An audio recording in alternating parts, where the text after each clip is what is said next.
ओं नमो भगवते वासुदेवाय। नमस्कार दर्शक बंधु, मु आपण मानंकु मोर यूट्यूब चैनल आस्ट्रोधर्म प्रकाश को स्वागत करुछि।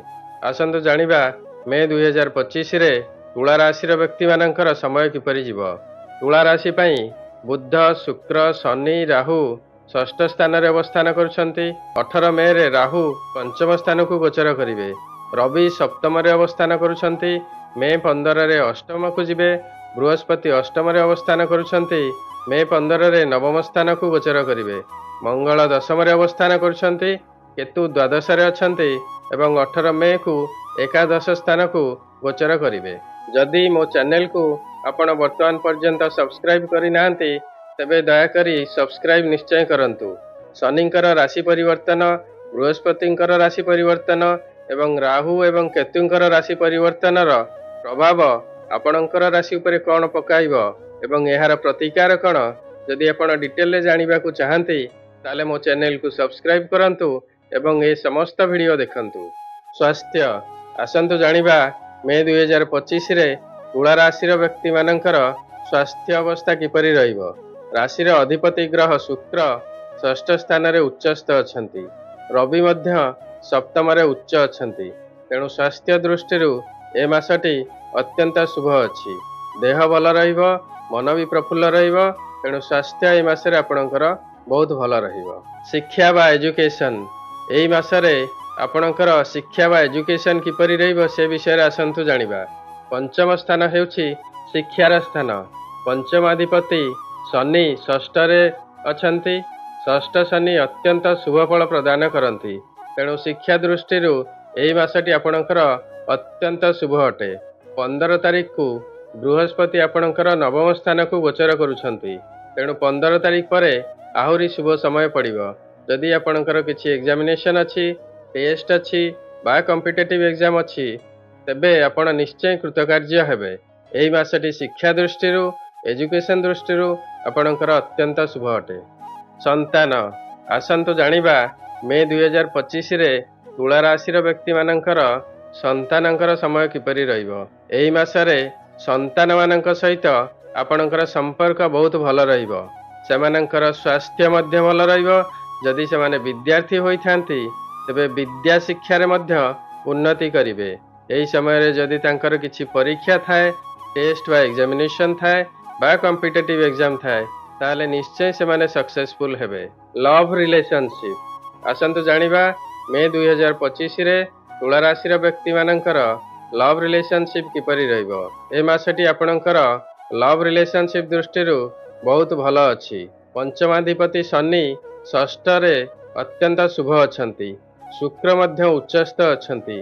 जदि सामान्य मनमालिन्य देखा दिए तेबे 18 मे रे राहुंकर राशि परिवर्तन परे समय भल पड़िबो। तेणु लव रिलेशनशिप दृष्टि ए मासटी आपणकर अत्यंत शुभ अछि। वैवाहिक जीवन बा मैरिड लाइफ आसंतु जानिबा मे 2025 रे तुला राशि व्यक्ति मानकर मैरिड लाइफ किपरि रहिबो। सप्तमाधिपति मंगल कर्कट रे निचस्थ अछंती। मात्र सप्तम स्थान रे रवि उच्च अछंती। शुक्र मध्य उच्च अछंती। तेणु मैरिड लाइफ आपणकर भल अछि। 15 मे रे बृहस्पति आपणकर नवम स्थान को गोचर करिवे एवं 18 मे रे राहु कुंभ राशि को चलन करिवे। तेणु तापरे आपणकर समय आहुरी भल पड़िबो। भाग्य आसंतु जानिबा एई मासरे तुला राशि व्यक्ति मानकर भाग्य किपरि रहिबो। आपणकर भाग्याधिपति बुध षष्ठ स्थान रे निचस्थ अछंती। मात्र साथी रे शुक्र अवस्थान करुछंती जे कि उच्चस्थ अछंती एवं शनि मध्य तांक सहित अवस्थान करुछंती। षष्ठ स्थान रे जेहेतु शनि अवस्थान करुछंती, षष्ठ शनि अत्यंत शुभ फल प्रदान करंती। 15 मे रे बृहस्पति आपणकर भाग्य स्थान को गोचर करुछंती। तेणु भाग्य दृष्टि एही मासटी आपणकर अत्यंत शुभ अछि। क्यारियर बा कर्मक्षेत्र बा चाकिरी आसंतु जानिबा मे 2025 रे तुला राशि व्यक्ति मानकर क्यारियर बा कर्मक्षेत्र रे समय केमिति रहिबो।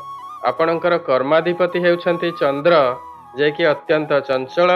गोटिए स्थान रे स्थिर रुहंती नाही। गोटिए राशि रे 2.5 दिन रुहंती।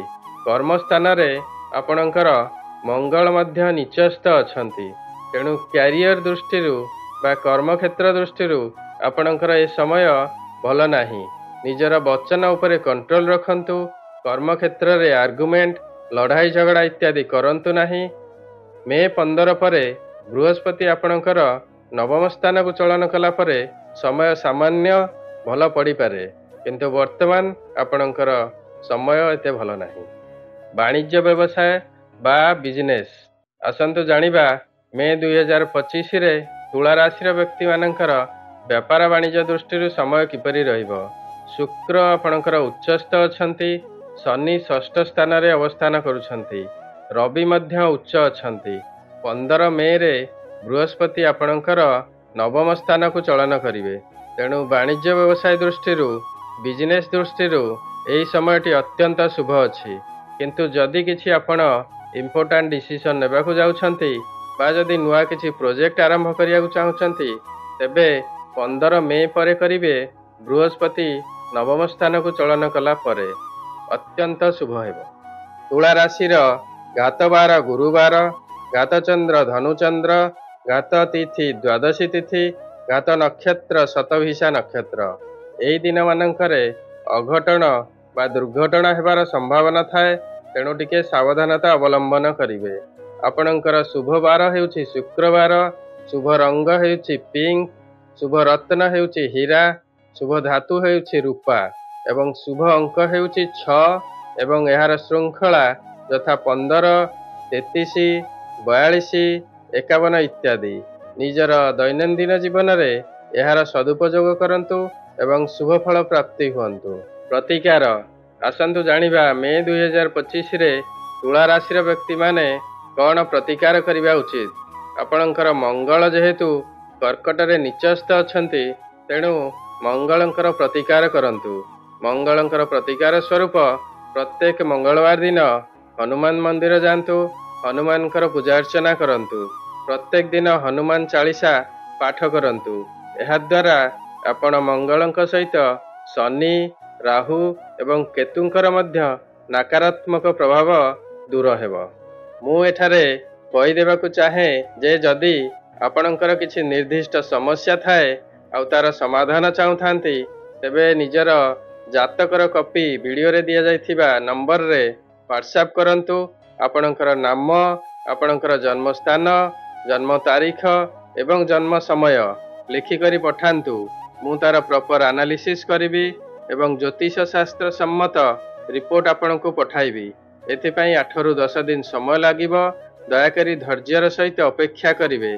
समस्त रिपोर्ट मु निश्चय पठाइबि। एही भिडियोटी आपनकु किपरि लागिला निजर मतामत कमेंट सेक्शन रे निश्चय देबे।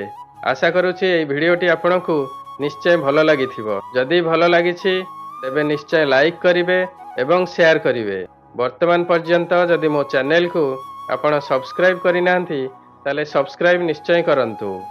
सर्वे भवन्तु सुखिनः, सर्वे सन्तु निरामया, सर्वे भद्राणि पश्यन्तु, मा कश्चित् दुःखभाग् भवेत्। नमस्कार।